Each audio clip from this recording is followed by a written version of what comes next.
Hello everybody. Welcome back to Improve Your Python. Today we're going to be looking at arrays or lists as they're known in Python. So we might as well just start. I'm using the Raspberry Pi editor, and yeah, let's get going. Just hopefully you can hear me. Just check the sound. Yeah, you can. Yeah. Okay, good. So let's start. All right. So what we I'll just actually use the whiteboard for a little bit because we need to talk about arrays. We're only going to be doing one-dimensional arrays today, and we're not going to do 2D arrays. The key thing with arrays, remember that in Python, they're actually called lists. So this is our kind of first really important thing about lists. Oh, someone says, are we talking about IDEs today? Not today, no, not today. I'm going to do arrays first, and I can do IDEs. All right, I promise I'll do IDEs next week. Okay. So yeah, I wanted to do arrays. This will help you more with your GCSE as well. If you're taking the exam, watching this, maybe you're watching the repeat and you're not, but yeah. So when you are using arrays or lists in Python, just remember that actually when I've been teaching you, if I've been teaching you GCSE, computer science or computing, it will be arrays that I use the term, but we use lists in the official Python terminology. Now, there is a difference between arrays and lists. Normally, arrays are fixed length. So you create your array and that's it. If you need to amend or add something to the array, sorry, not amend, but if you want to add or remove things from the array, then you have to create a new array, copy it, and then that's what you're using. However, if we're doing lists, lists allow you to add, remove items from them. So that's kind of like the key difference between arrays and lists. And most languages now have kind of learnt that having the functionality of adding and removing items to arrays is actually really helpful for people. So that's the key difference in terminology. So always look and don't be surprised if we use lists in if you're looking something up or Googling it or something like that. Now, when we create our arrays, you should hopefully know even just the very basics of arrays, that we have our array name of array, and we use the equal sign to create it, and then we use square brackets, and square brackets creates our array. Square brackets is universal across all sorts of languages for arrays, or lists. I'm going to use the term arrays because otherwise I'm going to have to keep saying arrays or lists. So if I say array, you can apply it equally to lists. So we use square brackets to show that it's an array, and that is universal, like I said, across different languages. Now, you might have seen as well, though, that you can create something that's very similar to an array, but it's with curved brackets like this. So I was just actually recording another video on game development in Pygame, and we had one where we're defining colours. So white, we had 255, 255, 255. That is actually known as a tuple. Tuples are basically, in Python anyway, very similar to a constant. So it's the same as a constant array. So you can't change anything once you have created it. So this here, once the game is running or whatever you're using to create a tuple, you cannot change or add or do anything to this, which is really helpful at other times. So for example, we create the colour white, 255, 255, 255. The colour white doesn't change. It's always going to be that in code. So if you wanted to have black, the black in the red, green, blue is 000. The colour black doesn't change. So that's perfect for having effectively a constant where we don't change the value. And actually it does stop you from adding or removing anything from it. So that is quite helpful. So a quick little tip there. And I do sometimes have students, when they first learn about arrays in Python, they do use the curved brackets, and it does let you get away with some things. But like I said, you can't add or remove from it. So that's where you'll start to get errors if you don't, if you leave it. So there is a number of different things that we can do with our arrays, and there's lots of inbuilt functions on arrays. So quite a few. I'll just list a few. I'm not going to code it because that's not the aim of this at the moment, this lesson. There is things like sort, which will sort the array for you. Don't forget the brackets on the end. Sorted returns a new list. So we might do that one actually. Yeah, we'll do sorted actually. And we can count as well. So there's a couple of things. You can find the length of an array. So if you've done GCSE with me, you'll know that you can sort an array and you can find how many items there are in the array. And that's sort of fairly standard stuff that we use. But there is a couple of really helpful things that you can do with arrays. So let's get an example. Let's go to our code and start coding. And you can copy this code along with me. So I'm going to create, which one shall I do first? Yeah, we'll do, there's quite a few. Which one should we do first? We'll do count. You can count how many items there are. This is really helpful. So this one counts how many items there are in an array. So I'm going to create my array. I'm going to call it colors. Oh, added my brackets for me. Colors equals, and then I'm going to add in red, blue, green,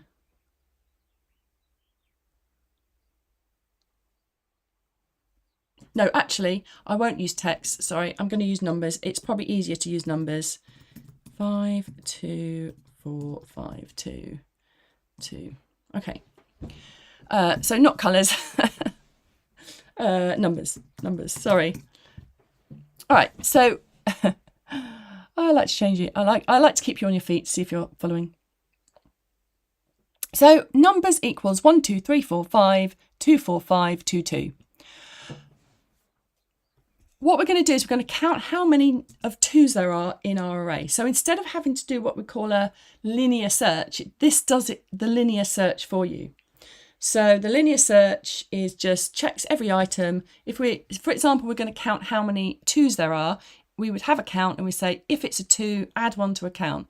Is it a 2, add 1 to the count. Is it a 2, add 1 to the count. And it will go through one by one and say, is the element in the array a 2? And if it is, add 1 to the count. But there is an inbuilt library code that lets us do it. So we could say how many equals numbers dot count. And then we give it what we're counting. And in this case, it's the number 2. If it was text, you would just put it in quotes. So it doesn't matter whether you're searching for an integer, true or false, Boolean, real, etc. It doesn't matter. Really, really helpful.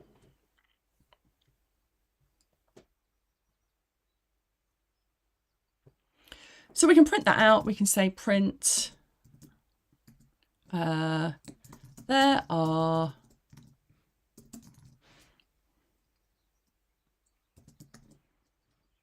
how many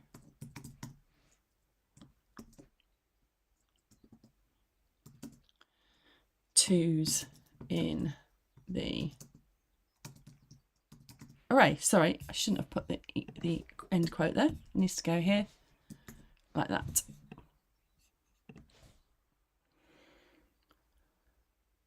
So printf, there are how many 2s in the array? There are 4 2s in the array, and if we just check, we can see there's 1, 2, 3, 4. Yeah, there's 4. So if I add another one at the end, another 2. So this is really helpful. Say, for example, you know, you've got lots of temperatures, for example. You're seeing how often did it, was the temperature 13 degrees or 14 degrees or something like that.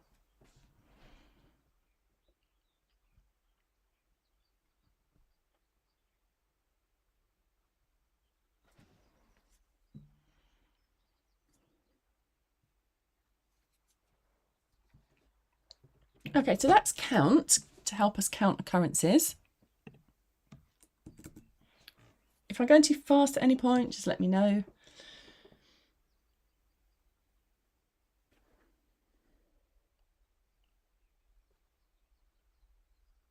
Now this next one is really, really helpful. This one, well, they're all helpful because people need these in their code. But let's put this here. So what we could do is we could say, yeah, we're going to find the position of something in the array. So again, kind of like a linear search, but this time we're going to say where in the array is it? Find the position of something.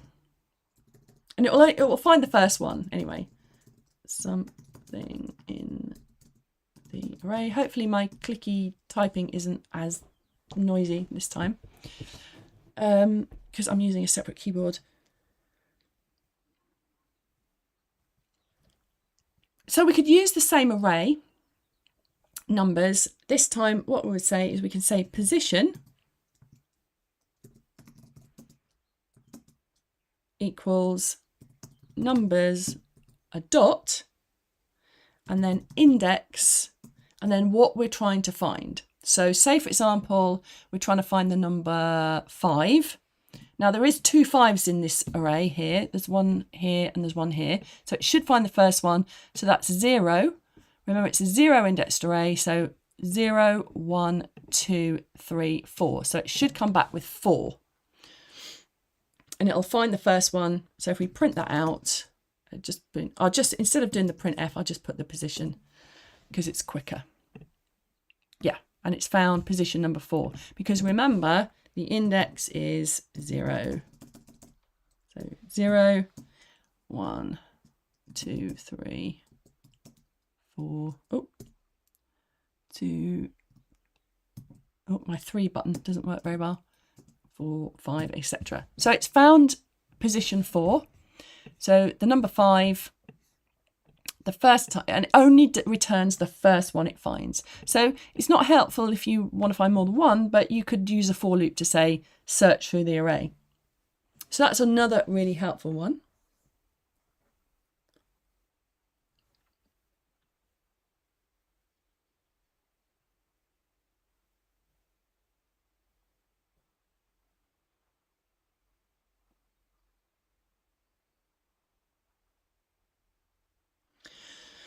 Now the next thing that's really helpful, this is kind of similar to sort. So we saw that you can sort an array into numeric or alphabetical order, but actually that's fine. But what you could do, and what is really helpful, is to actually create a new array that is a sorted array rather than sorting the original array. And there's many reasons why you might want to do this, but this is called sorted. So sorted creates a new array that is sorted. Funnily enough, great names here. So yeah, so what we would do is we would say new array or new numbers equals sorted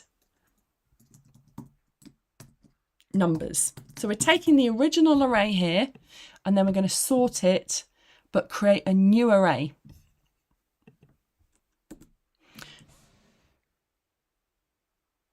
So I'm going to print both.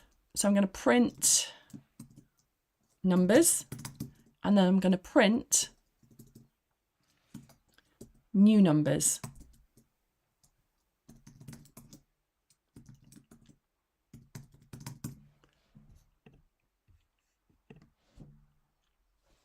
And there you can see we've still got the original array, which is really important for a lot of times. And we've got our new array, which is a sorted version of the old one. So incredibly helpful, that, and obviously really fast too.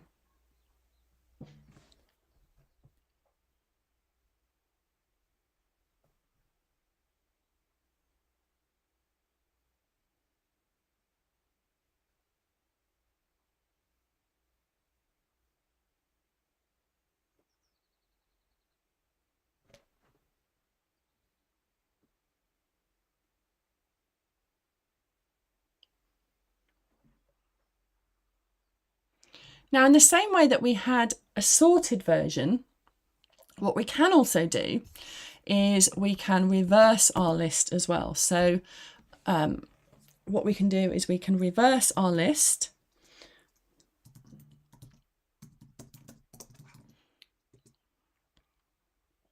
So in this case, I might create a new array actually for this one. So let's do letters equals, we've got A, we've got B, and we've got C. And what we're going to do is we're going to reverse that. So the new array, or the actual array, is going to be in the opposite. So it's going to be letters dot reverse open close brackets. And then if we print letters, in fact, what I'll do is I'll print that here as well. I'll print it here, print letters. There we go. And you can see that's the original array. And then this one is the reversed array. So really helpful. Again, if you might want to, you think, oh, it's all in the wrong order, or you're sorting data. A lot of the time, if we're using arrays, we're using things that are connecting to databases. Well, that's what I used to do anyway. I used to do a lot of work where we were connecting to a database, downloading the database, some database data into an array, and then manipulating it and putting it on a screen somehow. Just depending on what we were doing. But yeah. So reversing a list is really helpful, but also what we can do is you can do the same thing as we did with where we're sorting it, where we're basically sorting the array, but this time we're going to reverse it and create a new array at the same time. So we're going to create a new array that is reversed. So we're leaving the original one back, how it was, reversed. There we go. So to do that, we can use this. So at the moment we've got it in the wrong order, so we can create a new one. So let's do new letters equals, and I'm just going to put it as a list, reversed. I'm going to cast it to a list, and then letters. And then if I print that, new letters, it should, hopefully, have I got my syntax right? Yes, it should be all right. There we go. So it's created a new list with the original.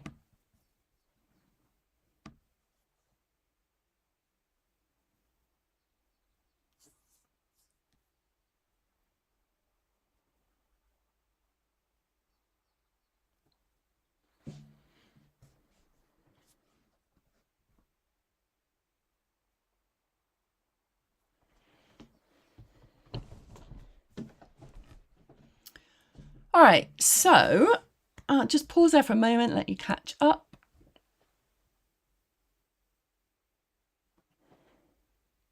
Would it be possible to do this in pseudocode? Not in the official Cambridge one, no. No. This is all Python specific. Are you thinking about the 15-mark question? It would be helpful, but unfortunately not, no. I mean, all this stuff is kind of more advanced than the GCSE, so I mean they won't stop you they won't stop you putting stuff in. Sorry, they won't stop you putting advanced stuff in. They won't mark you down if you put advanced.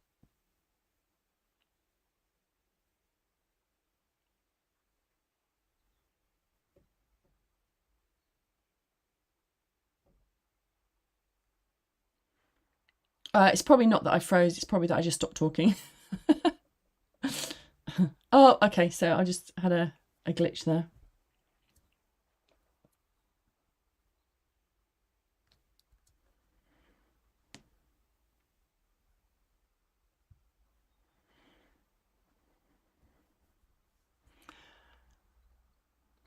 Okay, am I back? Can you hear me all okay?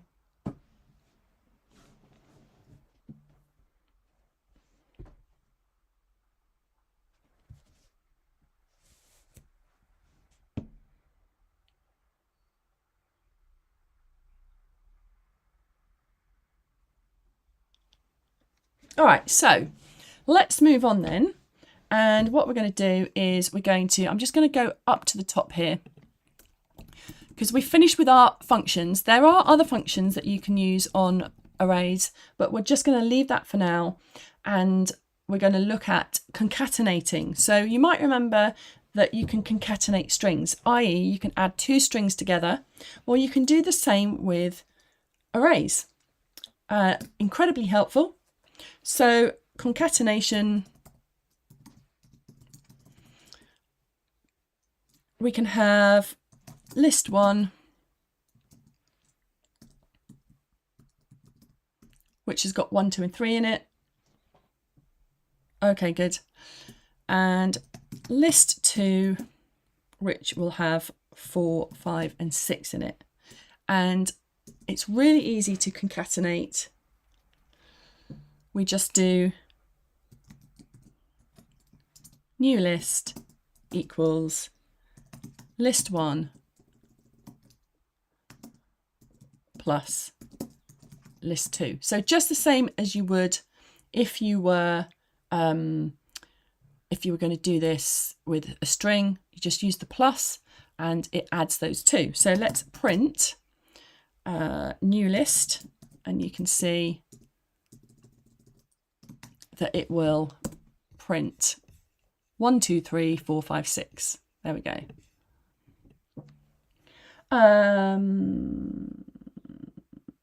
Does this get asked about in the exam? Concatenation, not with lists, no. And not really for strings either, no. Not in the Cambridge one, anyway. I think it might be in the OCR or AQA, but certainly not for the IGCSE.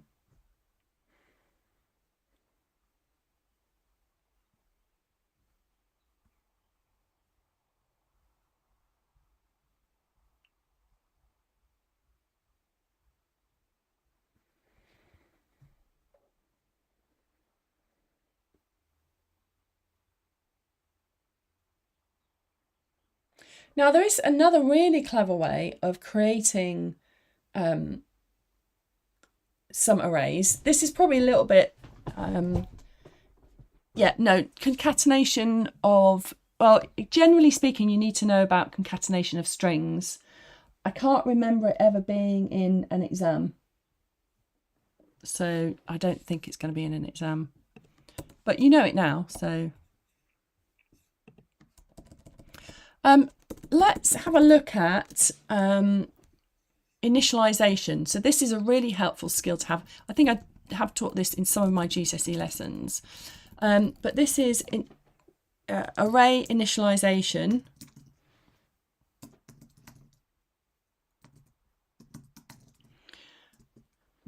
So, for example, we can have an array called zeros, and we can say, I want the array to have 5 zeros in it.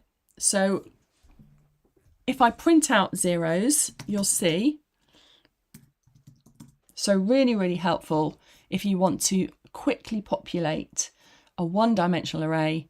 You just put the value that you want inside it, inside the brackets, and then say, do that times 5.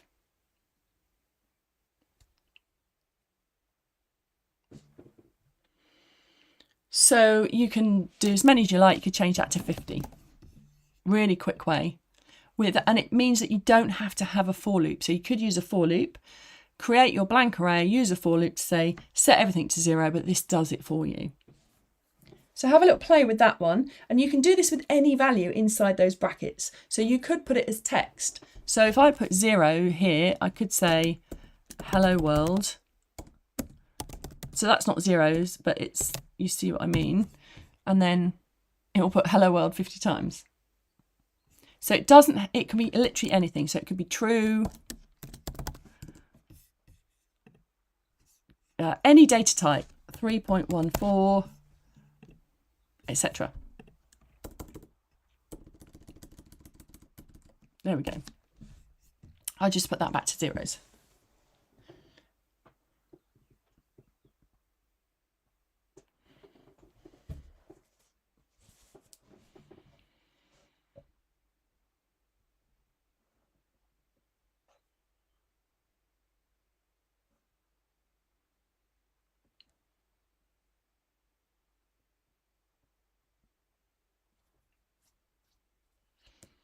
So next then,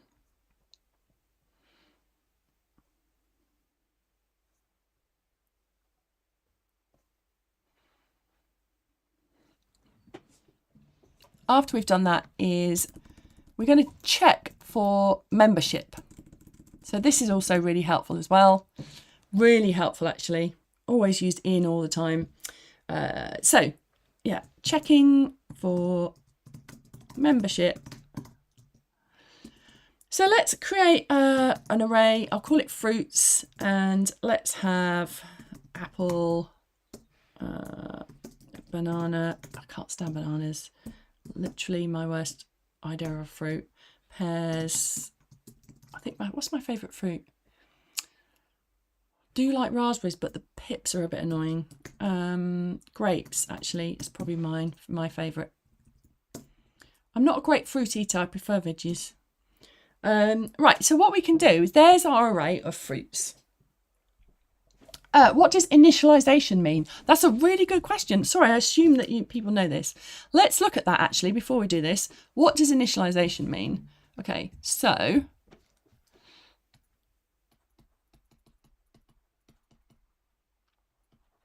think I spelled that correctly.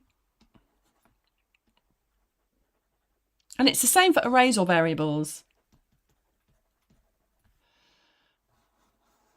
So there's kind of two stages when you create a variable. So this is all about creating arrays or variables. The first stage, you might have to declare a variable or an array. And that is basically to tell the programming language that you are going to create or you're going to use an array.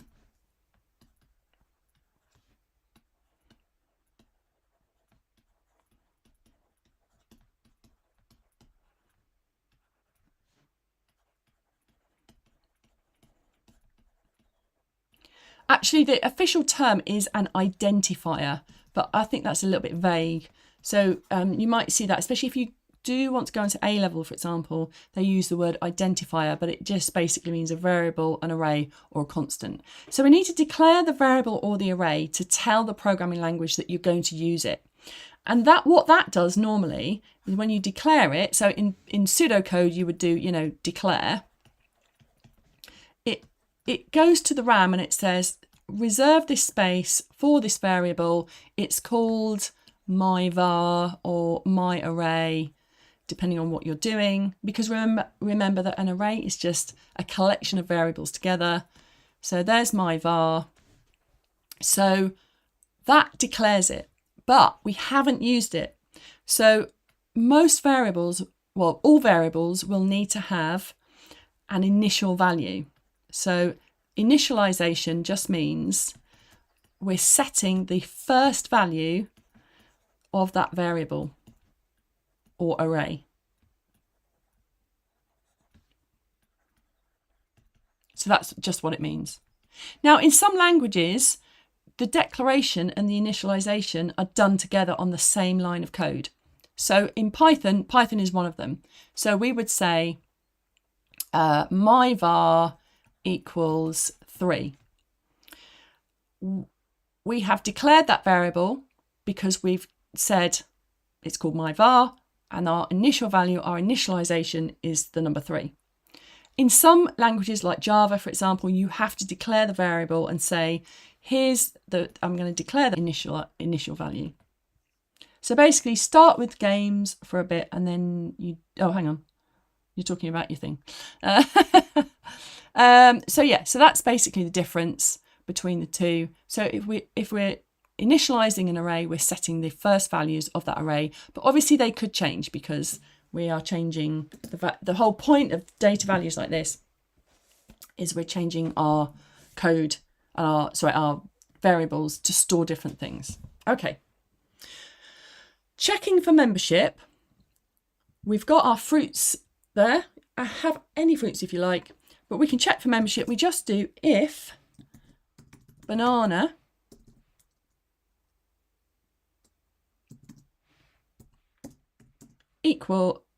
in fruits print we have bananas. So it's checking for membership. Is banana in that array somewhere? We don't care how many, we don't care where it is, we just want to know, is it in there?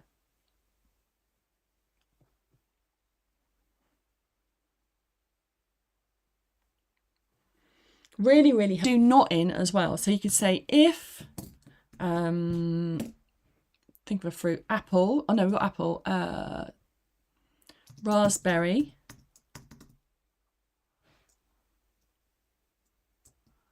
Not in fruits.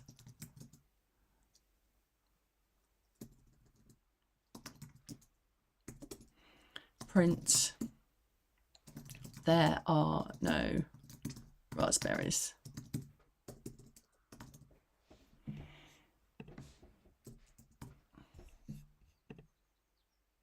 So we have bananas, but there are no raspberries.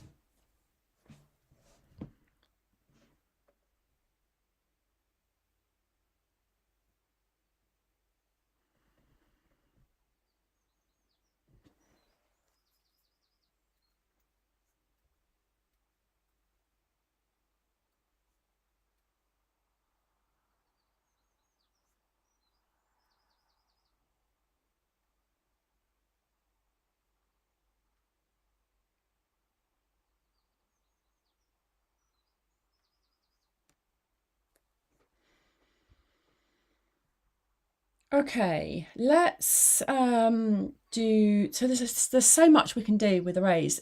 We might have to do another lesson because we've only got 10 minutes left and I think we're gonna run out of time. So I might do a second week on this. In fact, I think I probably will. I know I said we'd do IDE. Well, doing IDEs is probably not gonna be that long. So we might do both next week. Right, so there's a couple of other things that we can do with our arrays, and this might be helpful actually well, I would advise you not to do this in the 15-mark question in the exam for Cambridge, because you will, I don't know whether they'll like it. So we're going to create another array, and we're going to have some sort of exam results here. And 95, 88, there we go. So we've got some scores here. So we're going to do highest. So these are some helpful functions that you can use. That these functions are library code, and you can use these on anything. We're just using them on an array. We can find the highest value by using max. So I'm going to print, oh, actually, we'll do it at the end. We can find the lowest value. So they make you do this with a for loop in the exam, but you can actually do it yourself. You can do it with these. We can sum, and we can average.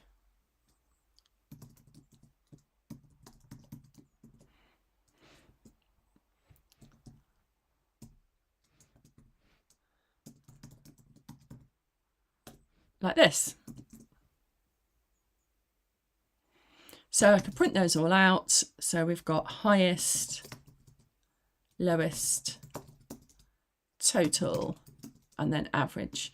And the average, we probably just want to round to like 1 decimal place. So I'll just round that to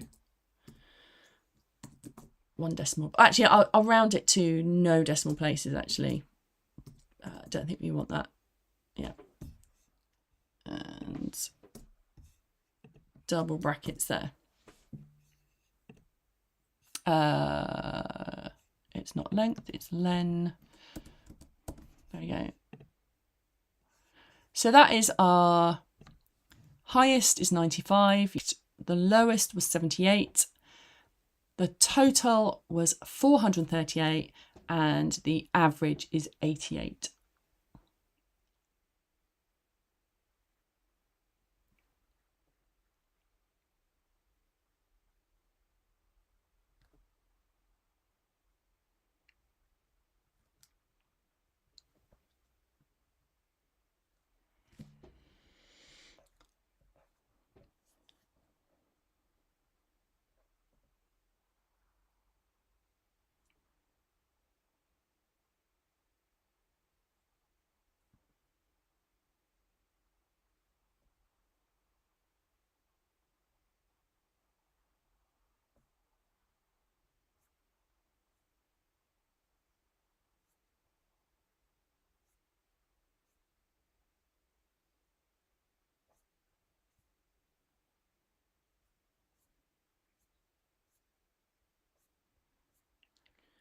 Okay, so I think what we'll do is we'll stop there, and because I've kind of finished, everything else gets a little bit more complicated after this. So I don't want to, because we've only got a few minutes left, I don't want to get too complicated, so we'll finish there.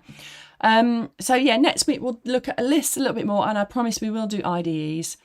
And then someone's asked what to do in the lesson. Yes, I'm going to be going over the paper 2, so there will be a list of things to go through, actually. So but yeah, okay, so see you hopefully with